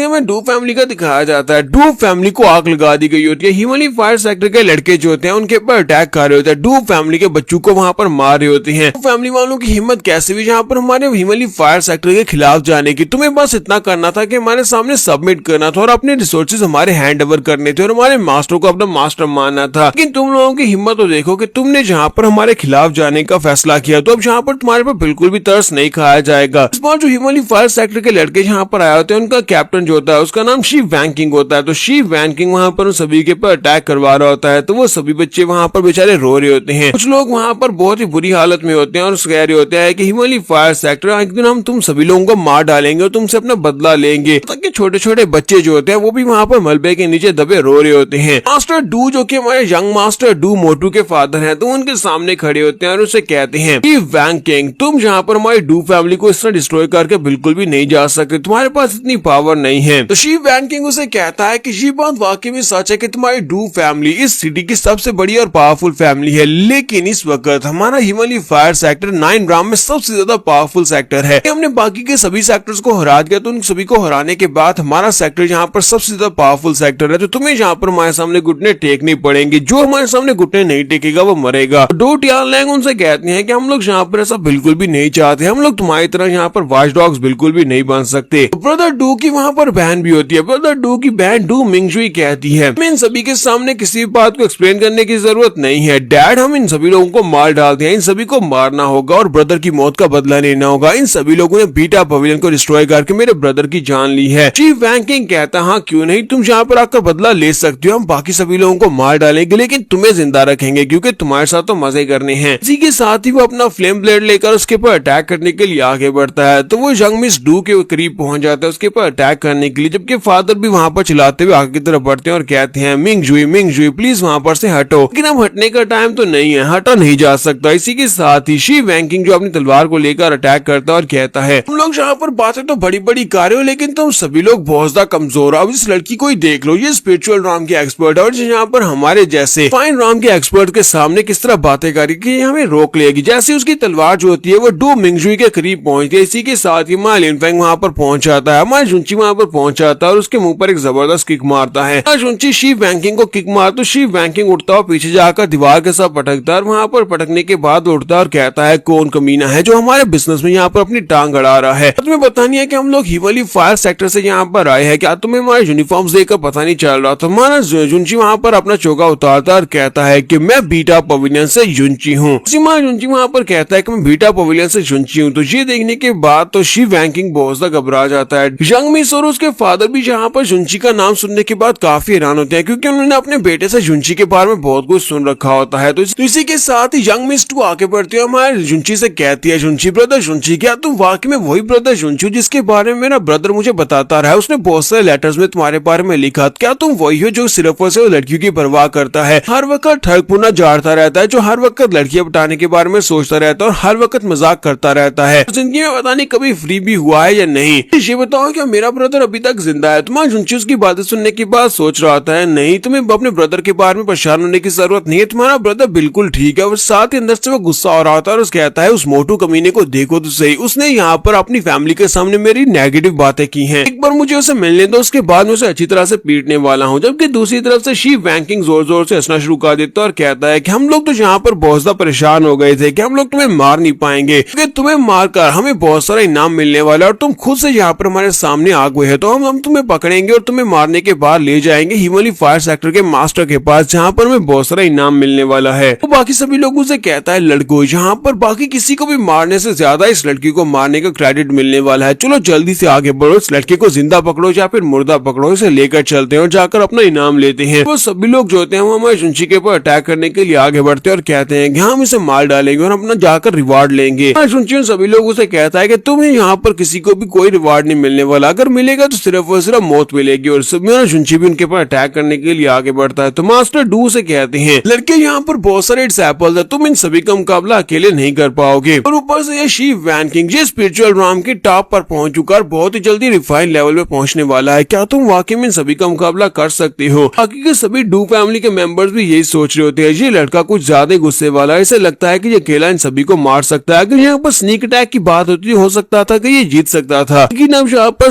डायरेक्टली इनके साथ फाइट नहीं कर पाएगा क्योंकि सामने से काफी सारे स्ट्रॉन्ग डिसाइपल्स उसके ऊपर अटैक कर रहे हैं। दूसरा डू फैमिली का मेंबर कहता है कि अफसोस ये लड़का यहाँ पर बहुत ज्यादा यंग एज में मरने वाला है। तीसरा कहता है कि मुझे तो लगा था कि ये हमारी जान बचाने के लिए आया, लेकिन अफसोस ये खुद ही यहाँ पर मरने वाला है। तो डू मिंगजी भी इसे कहती है, डैड से कहती है कि डैड हमें भी जाकर इस लड़की की मदद करनी चाहिए, चले जल्दी से आगे बढ़े, इस लड़की की मदद करते हैं। हमारा शुनची जो होता है वो उन सभी के ऊपर अटैक कर रहा होता है। हमारा शुनची सिर्फ और सिर्फ 2 उंगलियों को यूज करते हुए सभी लड़कों के ऊपर अटैक करते हुए आगे गुजर जाता है और कहता है कि तुम सभी लोग मेरे सामने सिर्फ और सिर्फ कचरा हो। सभी के ऊपर अटैक करने के बाद जब हमारा शुनची आगे गुजर जाता है तो इसी के साथ इन सभी के ऊपर स्लो अटैक होता है और वो सभी लोग वहीं पर गिरते हैं और मर जाते हैं। देखने के बाद डू फैमिली के मेंबर्स कहते हैं ये क्या, इस लड़के ने तो यहाँ पर हिमालय फायर सेक्टर के बहुत सारे डिसेबल्स को मार दिया, वो भी सिर्फ और सिर्फ अकेले। ये लड़का कौन है? ये यंग मैन तो वाकई में बहुत ज्यादा पावरफुल है, लगता है ये स्पिरिचुअल राम से ऊपर जा चुका है, ये रिफाइंड लेवल में है। जबकि डू मिंगजी वहाँ पर मैं शुनची की तरफ देखकर सोच रही होती है ये मेरे ब्रदर से थोड़ा सा छोटा दिखाई देता है और इसकी कल्टीवेशन लेवल मेरे ब्रदर से भी ज्यादा है। मास्टर डू से कहता है कि लड़के तुम्हारा बहुत बहुत शुक्रिया। तुम्हारा शुनची कहता है कोई बात नहीं, वैसे भी डू कीजी मेरा फ्रेंड है तो उसके लिए मुझे ये करना ही था, तो मैंने यहाँ पर आपकी जान बचाकर उसके ऊपर एक एहसान किया है। शुनची उन लोगों से कहता है कि अब जबकि हिमालय फायर सेक्टर के सभी लोग मर चुके हैं तो फिर ठीक है, अब मैं यहाँ से निकल रहा हूँ, तो मैं यहाँ से जा रहा हूँ। तो मास्टर डू से कहते हैं लड़के रुको, मुझे तुम्हें एक बात बतानी है। तुम्हें पता है कि मेरा बेटा कहाँ पर छुपा हुआ है? अगर तुम्हें पता है तो जल्दी से वापस जाओ, जाकर उनको बोलो कि वहाँ पर से निकल जाए, उनके हाइड आउट से वहाँ से निकल जाए, क्योंकि हम लोगों ने यहाँ पर कुछ सुना है। शुनची से कहता है तुम लोगों ने क्या सुना है? तो मास्टर डू से कहते हैं कि मैंने सुना है शी वैंकिंग बात कर रहा था। शी वैंकिंग ने कहा कि उसने हमारे शेल्टर को ढूंढ लिया, यानी कि बीटा पवेलियन का जो शेल्टर है जहाँ पर वो सभी लोग छुपे हुए हैं, उनके शेल्टर को ढूंढ लिया है। उसने अपने कुछ डिसेबल्स को वापस भेजा है उनको रिपोर्ट करने के लिए हिमालय फायर सेक्टर के लोगों को। अगर उस डिसेबल्स वापस पहुंच गए, जाकर उन्हें रिपोर्ट कर दी, तो शेल्टर में जितने भी बीटा पवेलियन के बच्चे कुछ लोग हैं उन सभी को भी जाकर मार डालेंगे। ये बात सुनने के बाद बड़ी स्पीड से भागता हुआ उन लोगों को पकड़ने के लिए जाता है जो कि मैसेज देने के लिए हिमालय फायर सेक्टर की तरफ निकले हैं। यहाँ पर हम लोग अपने एपिसोड 54 का एंड करेंगे। एपिसोड की एक्सप्लेनेशन अच्छी लगी हो तो कमेंट करके जरूर बताइएगा। चैनल को सब्सक्राइब कर दें, वीडियो को लाइक और शेयर कर दें। शुक्रिया। तो लास्ट एपिसोड के एंड पे हमारे शुनची को पता चलता है कि हिमालय फायर सेक्टर के कुछ लड़के वापस अपने मास्टर के पास जा रहे हैं ताकि जाकर उनको इन्फॉर्म कर सके बीटा पवेलियन के शेल्टर के बारे में, जहां पर बीटा पवेलियन के बचे कुछ डिसेबल्स छुपे हुए हैं। तो हमारे शुनची ये बात सुनते जल्दी से भागता पीछे की तरफ जाता है और कहता है कि मैं जाकर उनको पकड़ूंगा, उनको ढूंढ कर मार डालूंगा। मास्टर डू से कहते हैं रुको जरा, मैं तुम्हें बताता हूँ कि वो लोग कौन सी साइड के ऊपर गए हैं। वो लोग ईस्ट गेट की तरफ गए हैं, मुझे लगता है कि वो लोग जहाँ ज्यादा दूर नहीं होंगे, तुम्हें जाकर उनको पकड़ना होगा, हम लोग भी तुम्हारे साथ ही आते हैं। मास्टर डू कहते हैं चलो जल्दी से अपने लोगों को लो, जाकर छुप जाओ। अपने बाकी के सभी लोगों से कहता है कि तुम सभी लोग जाकर छुप जाओ और जो लोग जहाँ पर फाइट कर सकते हैं वो लोग मेरे साथ, हम लोग इस लड़के के साथ आगे बढ़ेंगे। मैं यहाँ पर अपने बेटे को बचाने के लिए इस लड़के का साथ देना होगा। तो वो सभी लोग आगे की तरफ बढ़ते हैं, जबकि डू मिंगजी कहती है फादर मैं भी आपके साथ चलूंगी। सभी लोग अपने घोड़ों के ऊपर होते हैं और हमारे शुनची के पीछे पीछे जा रहे होते हैं। सभी लोग जब ईस्टर्न गेट के पास पहुंचते हैं वहां पर से बाहर निकलते हैं, तो बाहर निकलने के बाद सभी लोग इनकी तरफ भी देख रहे होते हैं और कहते हैं ये सभी लोग तो डू फैमिली से हैं, ये सभी लोग कहाँ पर जा रहे हैं। तो फैमिली के लोग अभी तक जिंदा हैं, तो इसका मतलब यह है कि हिमालय फायर सेक्टर के लड़के फेल हो चुके हैं, शी वैंकिंग फेल हो चुका है। लेकिन ऐसा कैसे हो सकता है? क्या डू फैमिली में कोई पावरफुल एक्सपर्ट है जिसने शी वैंकिंग और बाकी के सभी लोगों को हरा दिया होगा? डू फैमिली को अभी तक बचा कर रखा हुआ है, ऐसा हो नहीं सकता। इससे एक लड़का कहता है कि मैंने वहां पर एक बहुत ही मिस्टीरियस से पावरफुल लड़के को देखा था। वो पावरफुल लड़का जो था उसने हिमालय फायर सेक्टर के बाकी के सभी डिसेबल्स को मार दिया है। तो वो सभी लोग कहते हैं ये तो बहुत ही बुरा हुआ, अगर हिमालय हिमालय डिसाइपल जो यहाँ पर मरे हैं हिमालय फायर सेक्टर के, तो इसका मतलब यह है कि हिमालय फायर सेक्टर के और ज्यादा लोग यहाँ पर आएंगे। चलो यहाँ से भाग चलते हैं। किसकी इतनी हिम्मत हुई कि हिमालय फायर सेक्टर के खिलाफ खड़ा हुआ है। हिमालय फायर सेक्टर इस वक्त 9 राम का सबसे पावरफुल सेक्टर बन चुका है, तो हिमालय फायर सेक्टर के खिलाफ जाना मौत है। मास्टर डू अपनी टीम को लेकर ईस्टर्न गेट को पार करते हैं और वहां से बाहर निकलते हैं, तो उनके सामने डेजर्ट होता है। तो ये लोग भागते हुए जैसे वहां पर से बाहर निकल होते हैं, मास्टर डू कहते हैं हमें जल्दी से जल्दी आगे बढ़ना होगा। पर जो जेट फायर सेक्टर के लड़के थे उनमें से 2 लड़के ऐसे हैं जो जुड़वा है और 2 जुड़वा पावर्स को यूज कर सकते हैं। उनका जो कंबाइंड अटैक होता है वो डिवाइन एसेंशियल राम में पहुंच सकता है, यानी कि इतना पावरफुल हो सकता है। तो मैं जाकर मास्टर जुंची को इस बारे में बताना होगा। यंग मास्टर जुंची कहीं उनके साथ फाइट करते हुए बुरी हालत में ना हो, तो हमें जल्दी से जल्दी वहां पर पहुंचना है। मिस अपने डैड से कहती है डैड मेरा घोड़ा आपसे ज्यादा तेज है, मैं पहले वहां पर चली जाती हूँ, मैं आगे जा रही हूँ। तो वो बड़ी स्पीड से आगे निकल जाती है। जैसे वो आगे निकल जाती है थोड़ी दूर जाकर वो टीले के ऊपर रुक जाती है। तो बाकी के सभी फैमिली मेंबर्स कहते हैं इसको क्या हुआ, मिस आगे क्यों नहीं जा रही, कहीं ऐसा तो नहीं है कि यंग मिस बहुत ज्यादा डर गई है जिसकी वजह से ये आगे नहीं बढ़ रही, या फिर कहीं ऐसा तो नहीं है कि इसे जुंची मिल चुका है। अगर इसे जुंची मिल चुका है तो इसे जल्दी से जाकर जुंची को बताना होगा और जुड़वा भाइयों के जुड़वा स्किल्स के बारे में बताना होगा कि वो दोनों कंबाइन स्किल को यूज कर सकती है। तो इसी के साथ ही ये लोग भी उसके पास पहुंचते हैं। फादर उसके पास जाते हैं और उसे कहते हैं कि मिंगजी तुम्हें क्या हुआ, तुम यहाँ पर क्यों रुक गए हो, क्या तुम्हें जुंची मिल गया। मिंगजी बेचारी वहाँ पर डर के मारे कांप रही होती है। वो अपने फादर से कहती है फादर सामने देखो, ये बहुत ज्यादा टेरिफाइंग है, लड़का बहुत ज्यादा पावरफुल है। वो सभी लोग सामने की तरफ देखते हैं। जैसे वो सामने की तरफ देखते हैं तो वहाँ पर हिमालय फायर सेक्टर के जितने लड़के होते हैं वो सभी लोगों की राशें पड़ी होती है।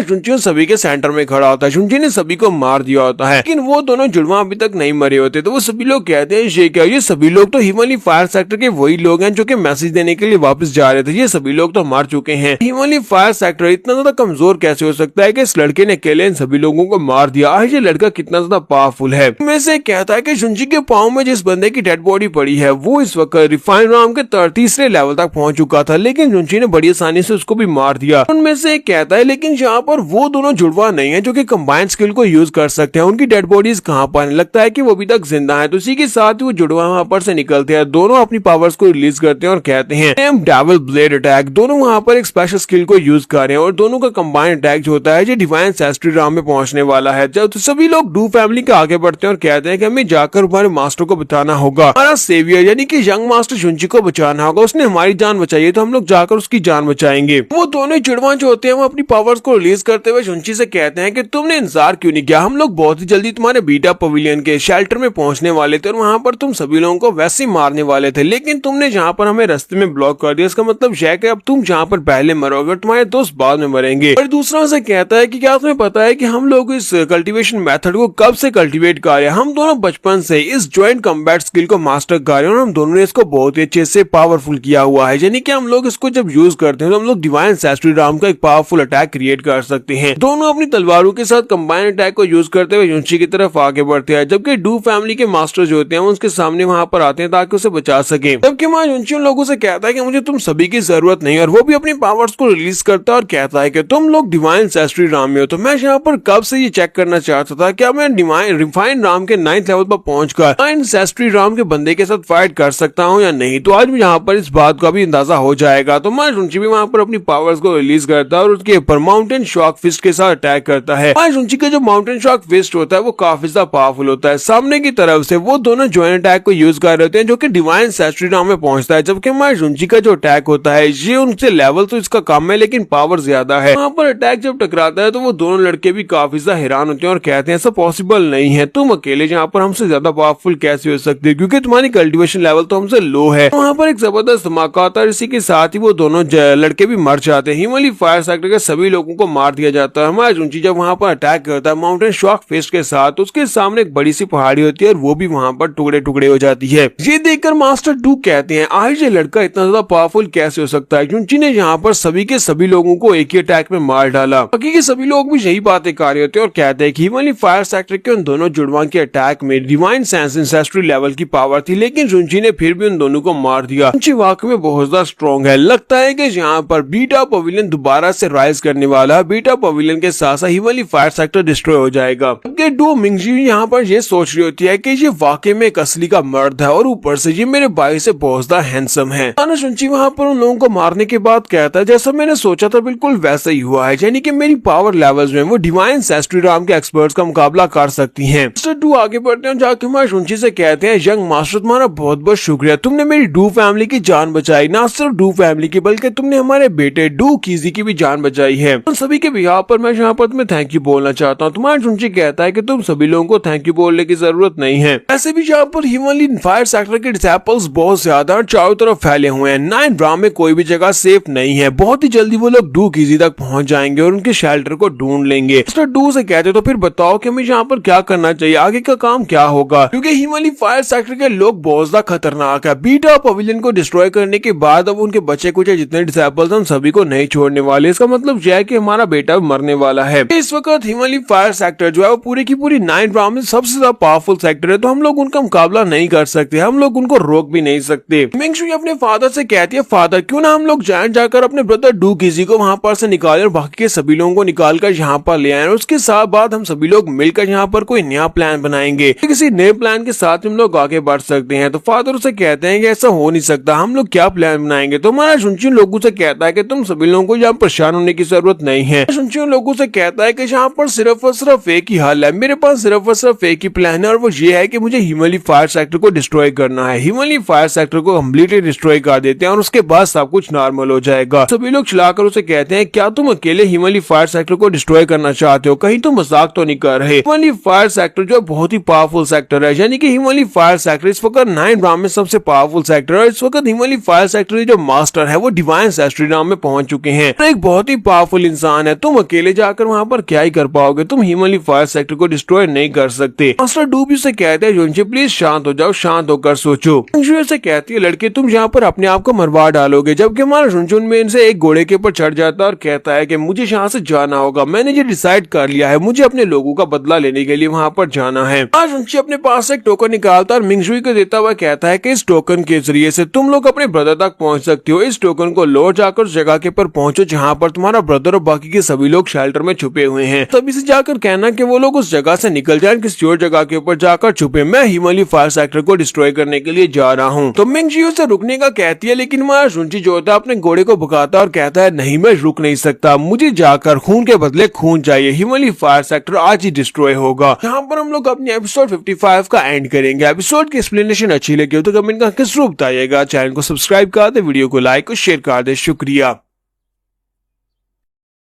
तो गाइस कैसे हैं आप सब लोग। द एस्केपर के एपिसोड 56 के साथ हाजिर हो। तो लास्ट एपिसोड के एंड पे हमने देखा था कि हमारा जुनची जो होता है वो बदला लेने के लिए जेट फायर सेक्टर की तरफ निकल पड़ता है। लिन फेंग इस वक्त जेट फायर सेक्टर के दरवाजे के बाहर पहुंचता है, main gate jet fire sector का, जहां पर माउंटेन फूट होती है और वहां पर जहां पर भी जेट फायर सेक्टर के लोग होते हैं, लेकिन असल का जेट फायर सेक्टर जो पैट्रियार्च और बाकी का पूरा सेक्टर है वो माउंटेन के ऊपर है। माउंटेन फूट के ऊपर वहां पर सीन दिखा रहे होते हैं, वहां पर कुछ फैमिलीज के लोग होते हैं, कुछ फैमिलीज के हेड होते हैं जो कि कुछ सामान लेकर आ रहे होते हैं। लेकिन वो सभी लोग वहां पर अपनी फैमिली के रिसोर्सेज को लेकर उन सभी के सामने पेश कर रहे होते हैं। वहां पर जो भी उनके सामने हिमालयन फायर सेक्टर का बंदा खड़ा होता है वो उसको दे रहे होते हैं और उसे कहते हैं कि हम लोग यहाँ पर ये सब कुछ आपके लिए लेकर आए हैं। उनके पास काफी कुछ स्पेशल चीजें होती है, किसी के पास कुछ स्पेशल जड़ी बूटियां होती है, कोई स्पेशल खजाना, कोई स्पेशल ट्रेजर जो उनकी फैमिली के हीरोलूम्स होते हैं वो उन सभी को लेकर उनके सभी के सामने रख रहे होते हैं। अब उनके सामने व्हाइट फ्लेम माउंटेन का जो लॉर्ड होता है वो उनके सामने खड़ा होता है। ये हिमालयन फायर सेक्टर का ही एक एल्डर है। तो जब लोग पावर में होते हैं तब बाकी के सभी लोग उनकी चापलूसी करने के लिए तो आते ही हैं। तो ये सभी क्लैन हेड्स जो होते हैं यहाँ पर यही करने के लिए आए होते हैं, उनके सभी के सामने अपने रिवार्ड्स रख रहे होते हैं ताकि वो खुश हो जाएं। तो व्हाइट फ्लेम जो लॉर्ड होता है वो काफी ज्यादा खुश हो रहा था और कहता है कि तुम सभी लोगों का बहुत बहुत शुक्रिया जो तुम सभी लोग हमारा साथ दे रहे हो। जबकि हिमालयन फायर सेक्टर बाकी के सभी सेक्टर से सबसे बड़ा सेक्टर बन चुका है। 9 राउंड्स में कोई भी हमारे हिमालयन फायर सेक्टर के खिलाफ जाने की हिम्मत नहीं करता। तुम सभी लोगों के लिए यही बेहतर रहेगा कि तुम सभी लोग हमारे सामने सबमिट करवा दो, क्योंकि तुम हमारे हिमालयन फायर सेक्टर के साथ अगर मिल जाते हो और हमें हमारे सामने सरेंडर करते हो तो फिर आज के बाद तुम्हें कोई भी बुली नहीं कर पाएगा, कोई भी तुम्हें तंग नहीं करेगा, हम तुम्हें प्रोटेक्शन देंगे। सभी लोग उसे कहते हैं कि माउंटेन लॉर्ड आपका बहुत बहुत शुक्रिया। जबकि अंदर से वो सभी लोग उसे गालियां दे रहे होते हैं। वो सभी लोग सोच रहे होते हैं कि हिमालयन फायर सेक्टर ने बाकी सभी सेक्टर्स को डिस्ट्रॉय करने के बाद अब ये लोग लैंडलॉर्ड बन चुके हैं, 9 राम में सबसे ज्यादा पावरफुल हो चुके हैं। इसका मतलब यह है कि हम लोग इनका मुकाबला नहीं कर सकते। हम लोग तो इतने पावरफुल नहीं है कि हम लोग जेट फायर सेक्टर का मुकाबला कर सके। और ये लोग बहुत ज्यादा जालिम है, हम लोग यहाँ पर अपनी मर्जी से इन्हें कोई भी गिफ्ट नहीं दे रहे, बल्कि हमें मजबूरी में ये देना पड़ रहा है। तो इसी के साथ उन्हें साइड के ऊपर से काफी बड़ा फायर का एक गोला दिखाया देता है, जो कि उसी तरफ फायर होता है। वो फायर का गोला वहां पर आकर गिरता है और हिमालय फायर सेक्टर के लड़के जो होते हैं वो उड़ते हुए साइडों के ऊपर गिरते हैं और सभी लॉर्ड्स जो होते हैं वो भी भागते हैं और कहते हैं कि यहाँ पर कौन आ गया है, जहाँ पर कोई आ गया है जिसने अटैक किया है। जुनची ने वहां पर एक जबरदस्त लैंडिंग मारी होती है। जुनची वहां पर लैंडिंग करने के बाद उनके सामने उठकर खड़ा हो जाता है, जबकि व्हाइट फ्लेम लॉर्ड उसे कहता है कि तुम कौन हो, तुम्हारी हिम्मत कैसे हुई हमारे हिमालय फायर सेक्टर की माउंटेन फुट में आने की, तुम यहाँ पर आकर कर क्या रहे हो और हमारे पर अटैक कर रहे हो, तुम जानते नहीं हो कि हम लोग कौन है। जुनची उसे कहता है कि मैं बीटा पवेलियन से जुनची हूँ और यहाँ पर तुम्हारे सेक्टर को डिस्ट्रॉय करने के लिए आया हूँ। तो सुनने के बाद बाकी के सभी लोग कहते हैं कि ये वाकई में वही जुनची है जिसने माउंटेन लॉर्ड के बेटे को मारा था। तो जेट फायर सेक्टर के पैट्रियार्च ने इस लड़के के सर के ऊपर इनाम भी रखा हुआ है, जो भी इसको ढूंढेगा उसे बहुत ज्यादा इनाम मिलेगा, क्योंकि इस लड़के ने माउंटेन लॉर्ड के दोनों बेटों की जान ली है। तो इसी वजह से इस लड़के को ढूंढा जा रहा है। ये लड़का खुद यहाँ पर क्या करने के लिए आया है, कहीं ये लड़का यहाँ पर सुसाइड करने के लिए तो नहीं आया। लेकिन जरा देखो तो सही, ये लड़का पहले से काफी ज्यादा स्ट्रॉन्ग हो चुका है। क्या ये वाकई में यहाँ पर अकेले पूरे के पूरे जेट फायर सेक्टर को यहाँ पर चैलेंज कर सकता है? तो व्हाइट फ्लेम लॉर्ड वहां पर हंसना शुरू कर देता है और कहता है चलो ये तो बहुत अच्छी बात है कि तुम खुद ही यहाँ पर चले आए। तो फिर साथ ही वो अपने डिसाइपल से कहता है, डिसाइपल चलो जल्दी से आगे बढ़ो, इसको पकड़ लो, चलो 420 रे फॉर्मेशन को बनाओ और इस लड़के को ट्रैप कर लो, क्योंकि हमें अपने लॉर्ड के पास से लेकर जाना है। तो वहां पर से 4 लड़के आगे बढ़ते हैं और स्पेशल 4 फॉर्मेशन को एक्टिवेट करते हैं। वहां पर उन सभी के पास अपने बीस्ट होते हैं, सभी अपने अपने बीस्ट को रिलीज करते हैं। ये उन सभी की गार्डियन स्पिरिट्स होती है। तो वो गार्डियन स्पिरिट्स जो होती है वहां पर रे फॉर्मेशन के साथ माइल इंजरी के ऊपर जुनची के ऊपर अटैक करने के लिए आगे बढ़ते हैं। जबकि व्हाइट फ्लेम लॉर्ड कहता है, लड़के क्या तुम्हें पता है कि यहाँ पर इस रे फॉर्मेशन की पावर कितनी है? इस रे फॉर्मेशन की जो पावर है वो इस वक्त डिवाइन एंसेस्ट्री लेवल के बराबर पहुंच जाती है जब हम लोग इस रे फॉर्मेशन को परफॉर्म करते हैं। इसका मतलब यह है कि लड़के तुम यहाँ पर मरने वाले हो, तुम मरने के लिए यहाँ पर चले आए। हमारा जुनची उन लोगों से कहता है कि अगर पास्ट में यहाँ पर मैं होता, यानी कि मैं कमजोर वाला यहाँ पर होता, तो फिर मैं इस रे फॉर्मेशन से जरूर डरता और मैं इस रे फॉर्मेशन को रोक भी नहीं पाता। लेकिन अब जबकि मैं खुद भी फाइन राम के 9th लेवल तक पहुंच चुका हूं, तो इसका मतलब यह है कि मैं आसानी से इस रे फॉर्मेशन को डिस्ट्रॉय कर सकता, वो भी सिर्फ और सिर्फ एक पाँव के साथ। हमारा जुनची अपने पाँव को ऊपर उठाता है, ग्राउंड के ऊपर अपना पाँव मारता है। जैसे हमारा जुनची ग्राउंड के ऊपर अपना पाँव मारता है तो ये सिर्फ एक स्टॉर्म हुई। इस स्टॉर्म के साथ पूरे का पूरा ग्राउंड हिलना शुरू हो जाता है। वहां पर इतनी पावरफुल प्रेशर निकलता है कि वो रे फॉर्मेशन और उनकी गार्डियन स्पिरिट्स वो सारी की सारी डिस्ट्रॉय हो जाती हैं। ये देखने के बाद वो सभी डिसाइपल्स कह रहे होते हैं, क्या हुआ, क्या कोई अर्थक्वेक आया है? अचानक से ग्राउंड के हिलना शुरू हो गया। दूसरा डिसाइपल उसे कहता है, नहीं, मुझे लगता है कि जुनची ने स्टॉर्म किया है, यानी कि अपने पाँव को ग्राउंड के ऊपर मारा है।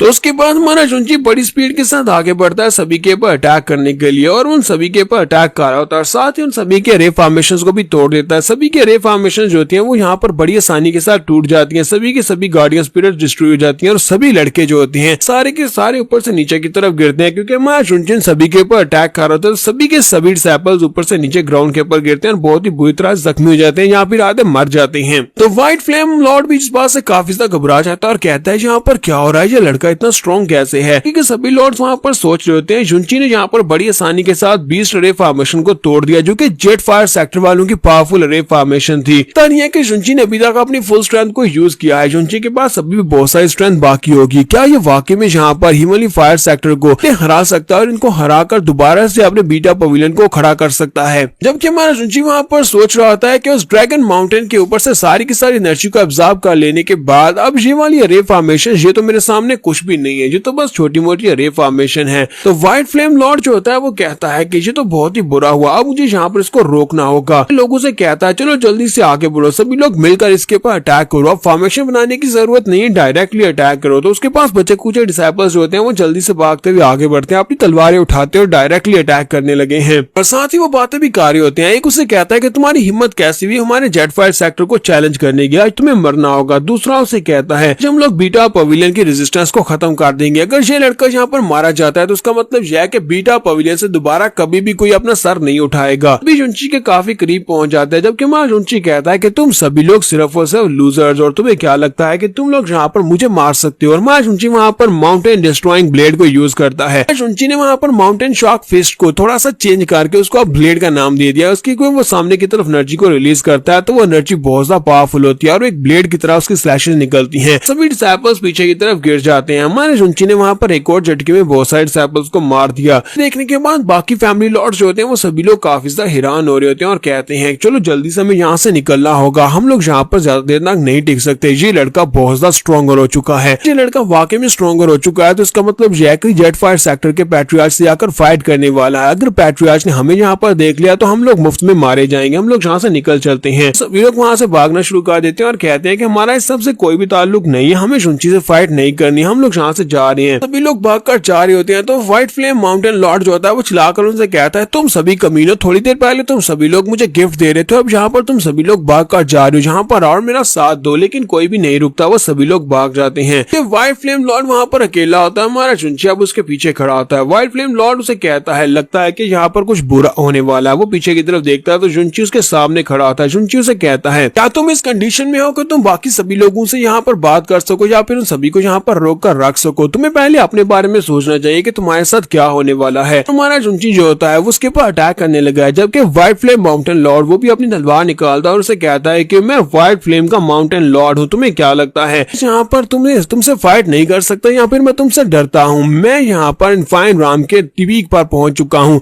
जल्दी मैं भी डिवाइन एसेस्ट्री राम में पहुंचने वाला हूँ, यानी कि मैं भी काफी ज्यादा स्ट्रॉन्गर हूँ, मैं तुमसे फाइट करूंगा। हमारा शुंची उसकी तरफ तलवार करते हुए कहता है कि तुम्हारी स्पिरिचुअल एनर्जी बहुत ज्यादा अनस्टेबल है, मुझे लगता है कि तुमने सारे एलिक्सर्स को लेने के बाद अपनी कल्टीवेशन लेवल को बढ़ाया है। तो ये बात सुनने के बाद वो भी चिल्लाकर उसे कहता है कि तुम्हें इस बारे में कैसे पता चला? वो कहता है, मेरी बहन जो है वो पैट्रियार्च की वाइफ है, इसी वजह से मैंने इस आइडेंटिटी को यूज किया। मैंने अपनी बहन से कहकर बहुत सारे एलिक्सर्स मंगवाए थे अपने पैट्रियार्च के पास से और वो सारे मैंने ले लिए ताकि मैं अपनी पावर्स को बढ़ा सकूं। जबकि हमारा शुंची उसकी बातों में कोई भी इंटरेस्ट नहीं होती, तो शुंची आगे बढ़ता और कहता है, कचरे कहीं कि अब तुम मरने वाले, और उसके मुंह पर एक पंच मारता है। तुम्हारा शुंची का एक सिंपल सा पंच उसके लिए काफी होता है। वो उठता हुआ काफी दूर जाकर गिरता है, उसकी गेम ओवर हो जाती है और यहीं पर वो भी मर जाता है। क्योंकि बच्चे कुछ डिसाइपल्स कहते हैं जो तो बहुत ही बुरा हुआ, व्हाइट फ्लेम माउंटेन लॉर्ड मर चुके हैं, हमें जाकर पैट्रियार्च को बताना होगा, चलो जल्दी से भागते हैं। सभी लोग भागते हुए माउंटेन की तरफ ऊपर चले जाते हैं सीढ़ियां चढ़कर, क्योंकि वहां पर उनका सेक्टर का बेस ऊपर होता है। कहते हैं जाकर पैट्रियार्च को बताते हैं कि शुंची आ चुका है और शुंची ने बहुत सारे लोगों को मार दिया है। यहाँ पर हमारी एपिसोड 56 का एंड करेंगे। एपिसोड की एक्सप्लेनेशन अच्छी लगी हो तो कमेंट करके जरूर बताइएगा। चैनल को सब्सक्राइब कर दे, वीडियो को लाइक और शेयर कर दे। शुक्रिया।